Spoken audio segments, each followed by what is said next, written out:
Sanırım o dediğim tünellerden birisine girdik. Kafama vuruyor.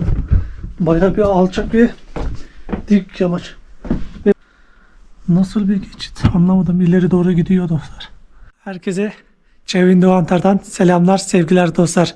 YouTube kanalıma hoş geldiniz. Bugün sizleri Makyotçu'dan bile daha eski olduğu söylenen Çevin kültürüne götüreceğim. Şu anda saat sabahın 4'ü. Ben de böyle terminalde biraz vakit geçiriyorum.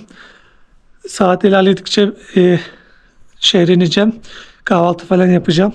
At Dağları'na yakın olduğum için hava bayağı soğuk dostlar. Size bu şanssızlığı göstermek istedim. Her zaman güzel şeyler olmuyor maalesef ki. Ve videoda geçmeden önce de biraz yeni gelenler için kendimden bahsedeyim. 2023 yılında aldığım bir kararla Peru'da yaşamaya karar verdim dostlar ben. Ve burada da her zaman hayalim olan dünya turuna başladım. Peru'nun gizli kalmış güzel yerlerine gidip sizlere gösteriyorum dostlar kendi çapımda. Ve daha sonra da kanalımız büyüdükçe diğer ülkelere gidip keşfedeceğiz. Ve bu yolculukta da dünya turumda bana destek olmak isterseniz kanalıma abone değilseniz abone olursanız, videoda beğenirseniz çok çok sevinirim. Ayrıca yorum yazarsanız da bana çok büyük bir motivasyon veriyor. Evet dostlar, açık restoran buldum.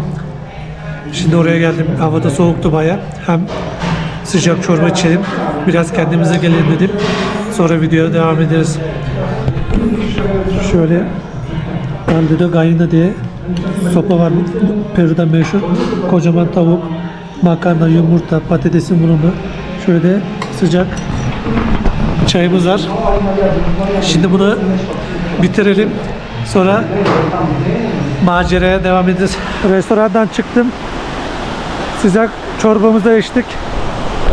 Kendimize geldik sonra. Sabah bayağı soğuktu ve bayağı üşüdüm. Sıcak bir şeyler içmek iyi geldi.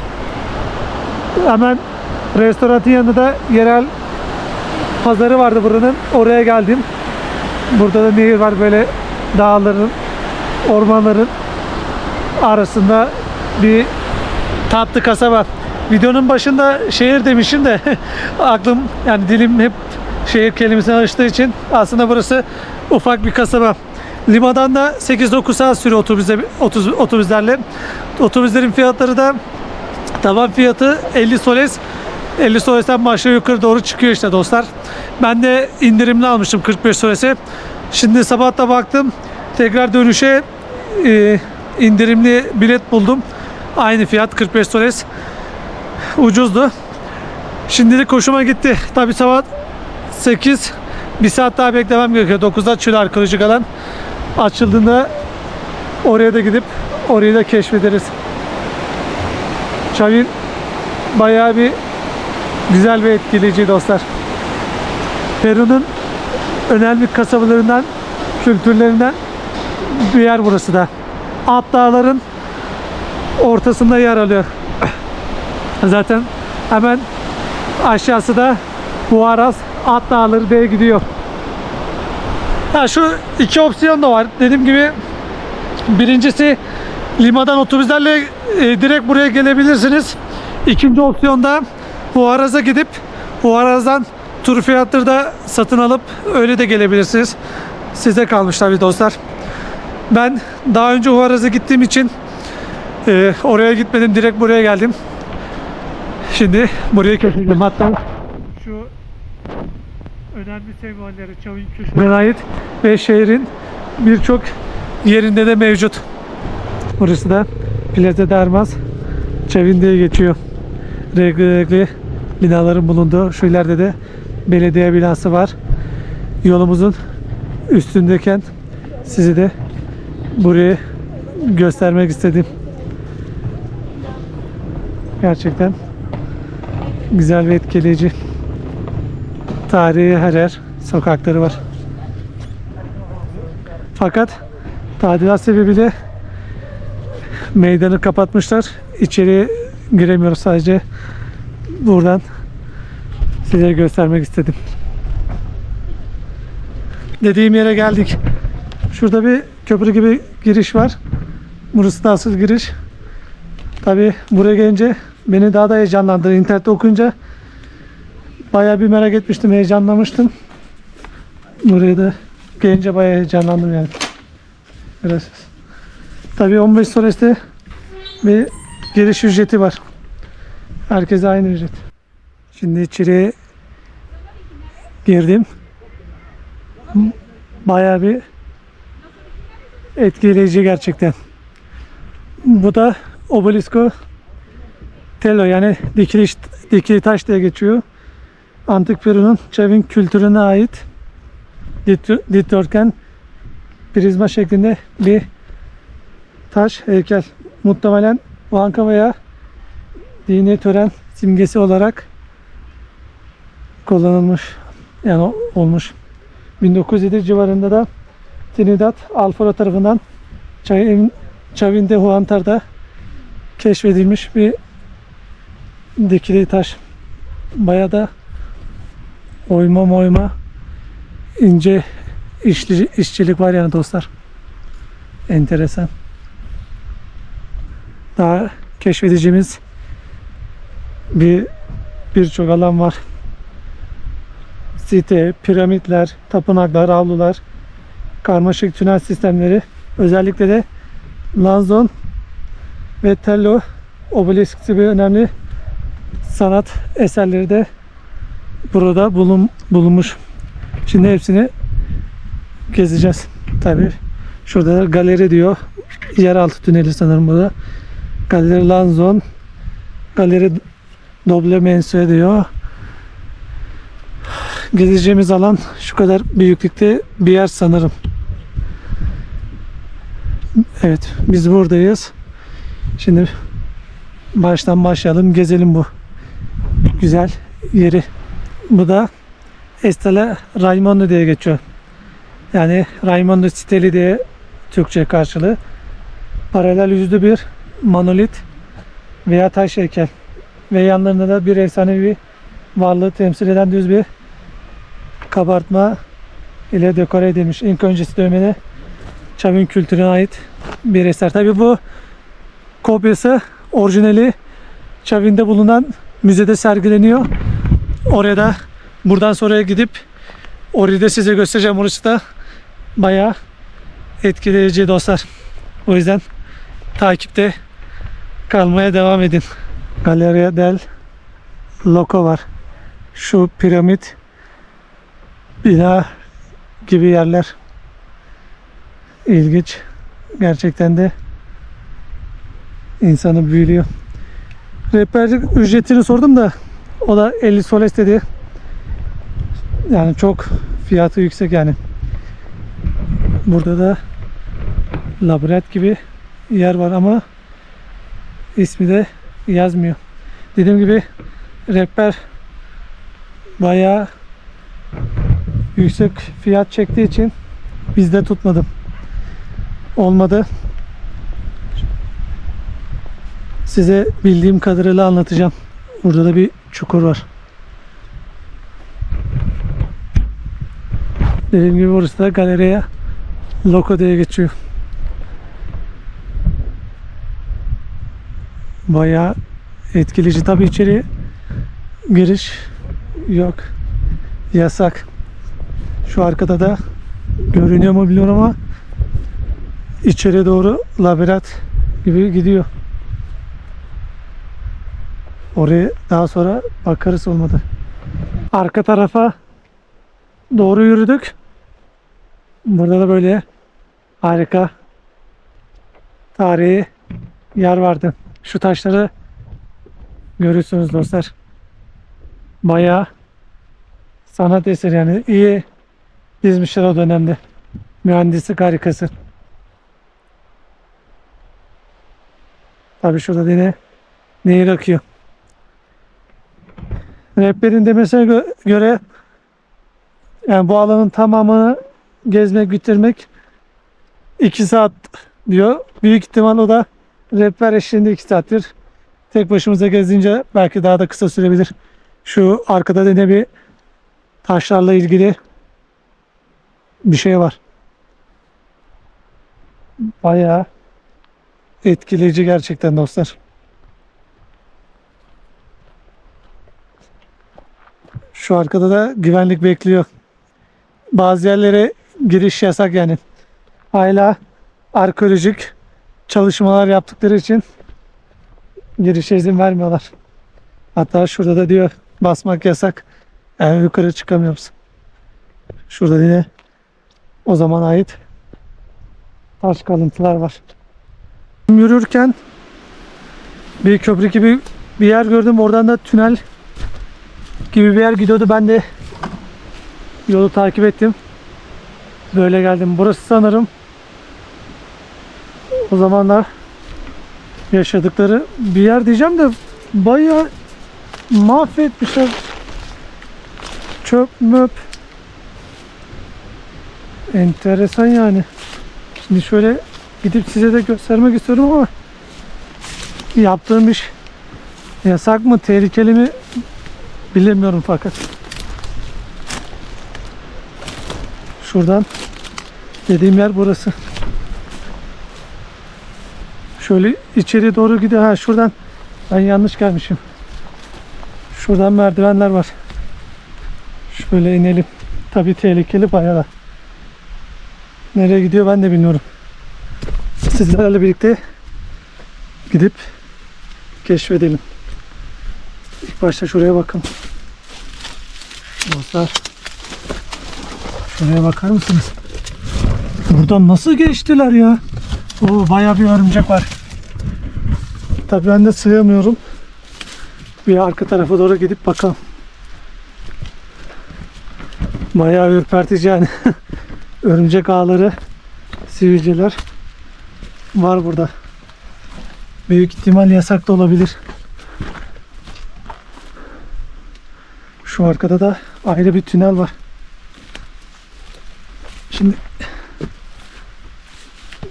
bayağı yerim örümcek o. Tabii ışığı açacağım. Size öyle göstereyim. Flash nerede? Dostlar şuraya bakar mısınız? Şu da yukarıdan giriş. Vay vay vay.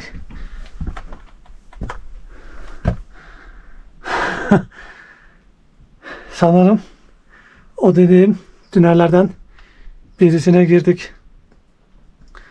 Ama nereye gidiyor bilmiyorum dostlar. Şimdi şöyle ileri doğru gideyim. Ha, burada kapanıyor. Gerçi ileri doğru gidiyor ama bilmiyorum dostlar, bayağı sıkıntılı yani.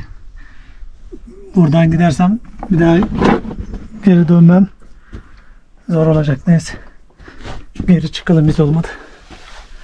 Burayı ne için kullanıyorlardı? Büyük ihtimal bir şeyleri aramak için de kullanıyor olabilirler. Çavinde Vantar'ın en büyük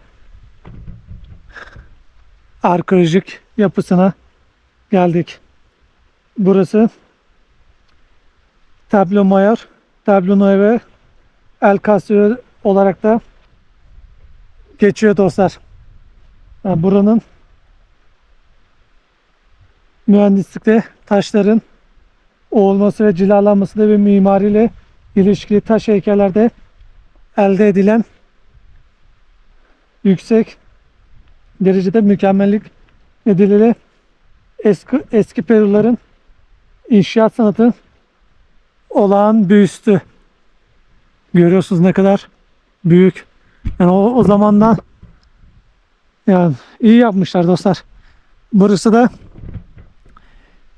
Plaza'da Mayor diye geçiyor. Bu plazada Alp Dağları'nın çeşitli yerlerinde gelen dini bayramlarda katılan ve bol miktarda yiyecek ve içecek tüketen çok sayıda hacının katıldığı törenler düzenlenmiş. Hatta burada da şöyle daha iyi gösterebilirim. Şurası Plaza'da Mayor diye geçiyor. O dediğim yer şu El Castillo. Burada da tarihi var. Şöyle çekelim. Siz de daha iyi bakarsınız belki dostlar. Burada da ayrı bir yer var. Tünel piramit bir kanalde neden aşağı su için kanal Drenaj kanalı. Sanırım büyük ihtimal o benim girdiğim tünel buraya çıkıyor. O su kanalı. Şimdi anladım. Sanırım öyle. Vay be. Bayağı etkileyici dostlar. Umarım bir gün siz de gelirsiniz, bu güzel yeri keşfedersiniz. Burası da yani Peru'nun çok çok önemli ve en eski tarihine ev sahipliği yapmış bir yer. Chavin kültürü. Şurada da ayrı bir yer var fakat girişimiz yasak oraya da. Şöyle etrafını göstereyim size. Choke Chinchay 10 ton ağırlığında bir taş sunak. Altar ve Choke Chinchay olarak bilinen bu taş sunak Plaza Quadrada olarak adlandırılan alanın güneybatı köşesinde yer alıyor. Chavin'de bu antar tören merkezinin öne çıkan parçalarından birisi. Yüzeyine 7 tane delik içeriyor, yani şu 7 tane delikten bahsediyor.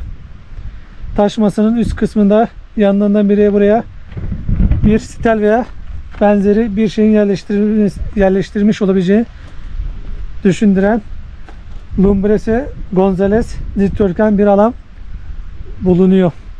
Bunu da 1934 yılında keşfini Chavino profesörü Martin Flores Garcia'ya duyurmuş. Enteresan. Ya şu taşlara dizilimine bakar mısınız dostlar? Sanat eseri resmen. O zamandan kalma, harika. Şunu da söyleyeyim. Burası yani büyük bir mükemmellik mühendisliği çalışmasını temsili ediyor burası. Sonrasında da yıllar sonra İnkaları Cusco'da Machu kutsal alanına inşa etmelerinde ilham kaynağı olduğu bile söyleniyor burası. O kadar eski ve önemli bir alan. O dediğim büyük El Castillo'ya geldik. Yani şuna bakar mısınız? O zaman bu kadar taşı ağırlıktaki üst üste nasıl kaldırdınız, koydunuz? Nasıl yaptılar? Gerçekten bayağı enteresan ve bu binanın büyük kısmı da M.Ö. 800 yıllara kadar dayanıyor. Chavin'deki bilinen en eski binalardan birisi. Farklı inşaat aşamalarından gelen yapıları da içeren birbirini izleyen mimari projeler. Şuna bakar mısınız? Vay be. Binanın ana girişinden önce Plaza Menor geliyor. Yani bu alan geliyor. Sonrasında da üst kısımda çok iyi tamamlanmış iki küçük yapı kısmı var. Portico de las Falconidas adı verilen dikkat çekici bir şekilde dekore edilmiş siyah beyaz oymalı taş bir portal ile süslenmiş. Chavin'in bu karakteristik galerinin çoğu bu binanın içinde yer alıyor. Şu dediğim gibi iki tane büyük yer. Hatta şuraya da daha yakından gidip size de göstereyim dostlar. Şurada tarihi var dahi. Gerçekten sanat eseri. İçeriye girişleri kapatmışlar. Ne diyor? Ha, Portico de las Falconidas dediğim taş, ama taş ortalıkta gözükmüyor şu an. O taş kısmı ne tarafta? Sanırım kaldırmışlar. Portico de las Falconidas sütunları ve lentoları Chavin'deki en önemli ikonografik grubun parçası. Sütunların üzerinde dikkat çekici zoomorfik özelliklere sahip dişi ve erkek kanatlı varlıklar var. Kafaları da merkezde birleşen 16 şahinin oğulmuş olduğu siyah beyaz bir lentoya doğru kaldırılmış diyor da, fakat o taş yapıyı göremedik. Burası da en az Makubuçu kadar tarihi önemli bir yer. Peru'ya gelip de hem buraya görüp ve geçen haftalarda da gittiğim Caral, Makubuçu, buralar çok önemli yerler dostlar. Peru'ya gelen bir kişi buraları görüp tanıması gerekiyor. Yani eğer Peru iyi gezdim, gördüm diyecekse. Benim açıdan öyle yani. Peru'nun önemli kültürleri, tarihleri bunlar. Burada da ne varmış? Drenaj kanalı. Vay be. Şuradan başlıyor desek. Evet dostlar. Benim girdiğim tünel burada. Şuradan girmiştim. Tünel suyu. Şurada girişten başlıyor. Bütün boyunca devam ediyor. Vay be. Bayağı enteresan. Hatta şurada da tarihi var dostlar. Chavin Kontaba Chavin yağmur suyu sızıntıları verimli bir şekilde tahliye edebilen karmaşık bir kanal sistemi varmış. Bunlardan da en önemli suyu en yüksek binalardan Mosna Nehri'ne taşıyan Rokas kanalı. Bu kanal aynı zamanda insanları gizlice taşımaya da hizmet etmiş muhtemel diyor. Vay be. Burası da ayrı bir alan. Tabii böyle gidiyor fakat nereye gidiyor bilmiyorum. Büyük ihtimal yine başa doğru gidiyor. Bakarız olmadı dostlar. Bayağı da kertenkele var. Vay be. Burası nereymiş? Büyük ihtimal tiyatro alanı gibi düşünüyorum. Bakalım. Plazada sürküler. Orijinal resmi böyle. Bakalım hemen ne diyor. Bu meydan El Lanzon Galerisi'nin önünde yer alıyor ve söz konusu galeriye giden merdivenlere doğru ilerleyen bir geçit töreni tarzında düzenlenmiş antropomorfik kedi karakterli figürlerli kablo. Vay be. Sesi yani Stamus, Salgongos, Tramportleri, sesin törenleri ne dahil ettiği bir ritüel alan olarak da hizmet ettiği bir yer.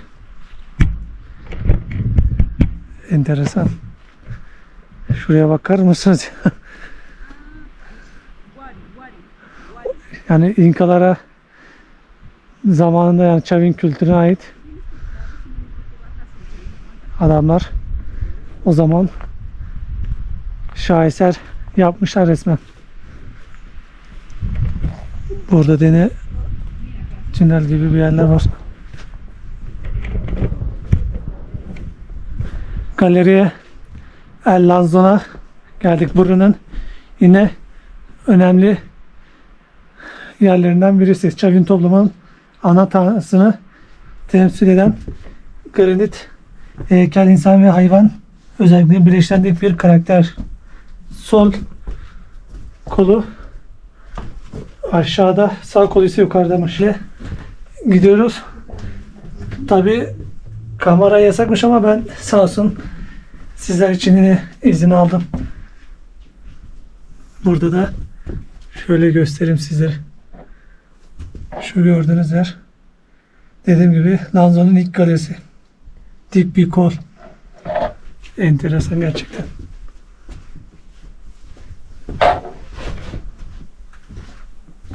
Tabii içeri giriş yasak galiba.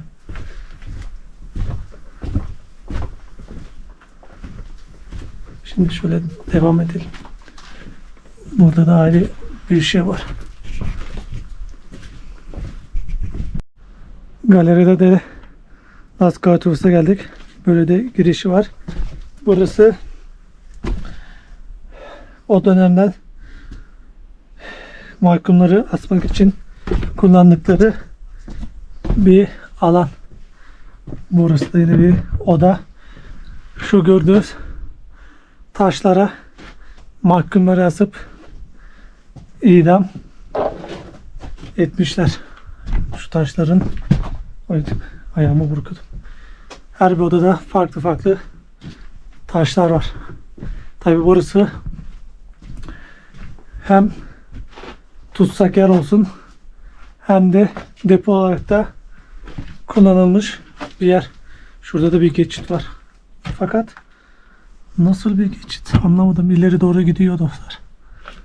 Enteresan. Yani şu taşların işçiliğine bakar mısınız? Nasıl yapmışlar o zamanlardan. Enteresan gerçekten. Her bir odada yine aynı taşlardan görebilirsiniz.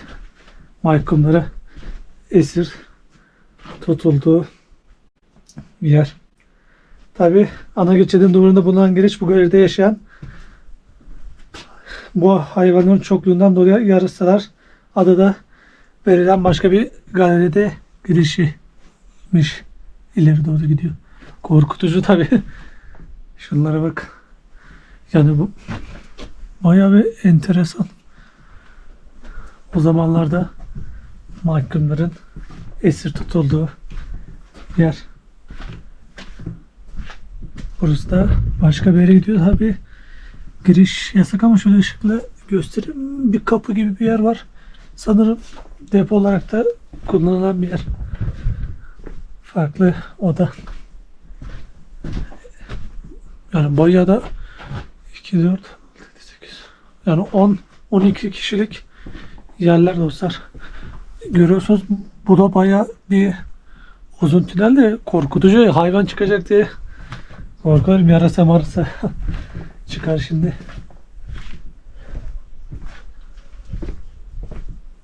Vay be. Yine aynı şekilde. Tabii bu bayağı bir yüksek. Koku fena değil ama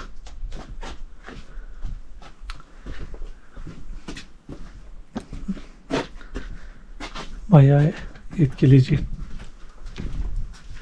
Şu taşlara bakın ya. Nasıl taşıdınız? Nasıl yaptınız be? Bayağı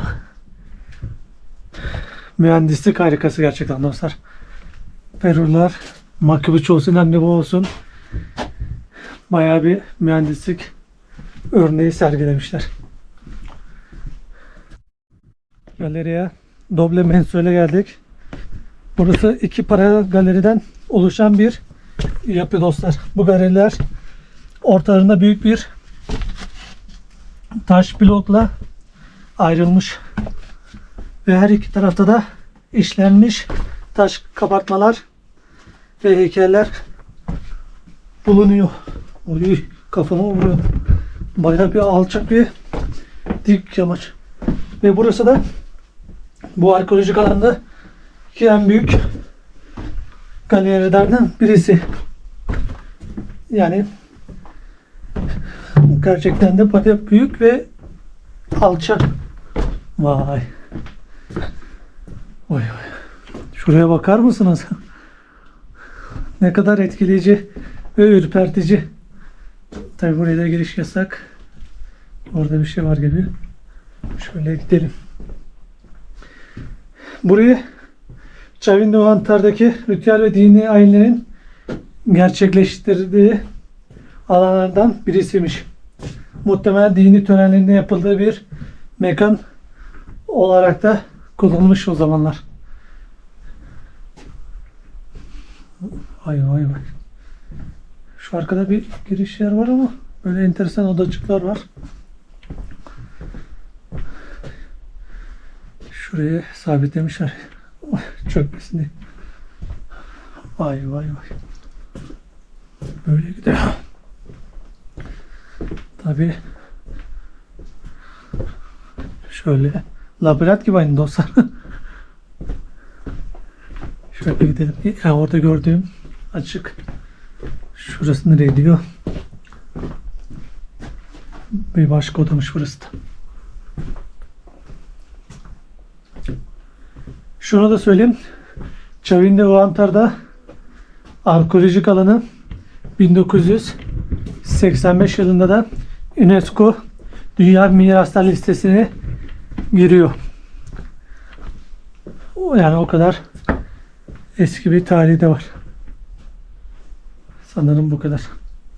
Burası da bitti. Ya şu taş işçilikleri beni bayağı şaşırtır. Bu kadar kalın kalın taşları yani görüyorsunuz kaldırıp böyle işçilikle dizmeleri yapmaları gerçekten bayağı bir enteresan ve ilginç. Şurada nereye gidiyor? Bakalım, ışığı açalım. Şuraya baksanıza, tünel var. Yani bunu nasıl yaptınız? Ne ettiniz? Enteresan, burada da başka bir tünel var. Ya burası aynı zamanda su kanalları, su odacıkları olarak da kullanılmış diye öyle geçiyor. Belki o kanallar su kanalları olabilir dostlar. Şu gördüğünüz kanallar.